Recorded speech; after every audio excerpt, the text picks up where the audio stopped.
c'est un acte de solidarité, je qualifierais de solidarité sanitaire.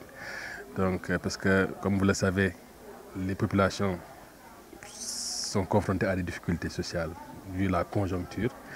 Donc, chaque année, j'avais souhaité faire des consultations gratuites puisque je suis dans le domaine médical. Je peux disposer d'équipes médicales, je peux disposer de médicaments. Et je partage ces médicaments et cette disponibilité des médecins avec les populations de ma ville, Mbour, de mon quartier. Et ça, je le fais depuis une dizaine, voire une quinzaine d'années, depuis 2007. Donc, je fais en fonction de mes possibilités. Et c'est juste un élan de solidarité envers les populations.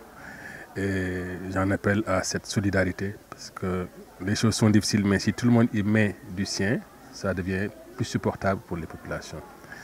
Aujourd'hui, nous sommes, comme vous le voyez ici, nous sommes à près de 300 personnes consultées avec beaucoup d'enfants. Donc, il y a de la pédiatrie, il y a de la gynéco, il y a de la médecine générale, il y a de la dermato. Et on distribue des médicaments tant que nous en aurons dans nos stocks. Et pour le reste, on réfère vers les structures sanitaires s'il y a des problèmes. Ou bien on prescrit des ordonnances. Donc, on donne des médicaments en fonction du disponible. Et je voulais peut-être en profiter pour lancer un appel à mes collègues hommes politiques de la ville de Mbour, du département, s'ils mettaient un peu de leur énergie à être au chevet des populations, à les écouter pour leurs problèmes, je pense que ce sera plus supportable. C'est dans l'inclusion sociale qu'on peut relever les défis. Il faut que les gens sentent que les hommes politiques sont avec eux. Avec eux tous leurs problèmes, matin, midi, soir, pendant tous les week-ends. Et il faut le faire à l'échelle du département, à l'échelle du pays. Et là, il y aura des retours. Mais il ne faut pas attendre qu'il y ait des élections, des échéances pour venir. Donc, je les appelle à descendre sur le terrain tout le temps, chaque fois que de besoin, à s'ouvrir à ces populations.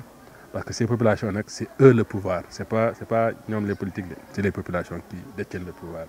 Donc il faut être à leur disposition, disponible pour les aider à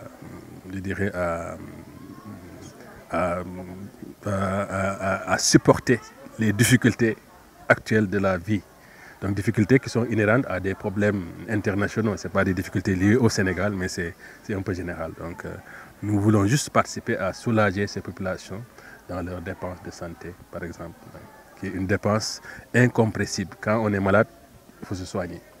Les Peuls vont vendre leurs vaches pour se soigner, les Lébous vont vendre leurs pirogues pour se soigner, donc, parce que la maladie est insupportable. Donc c'est dans ce sens-là que j'ai organisé ces consultations gratuites.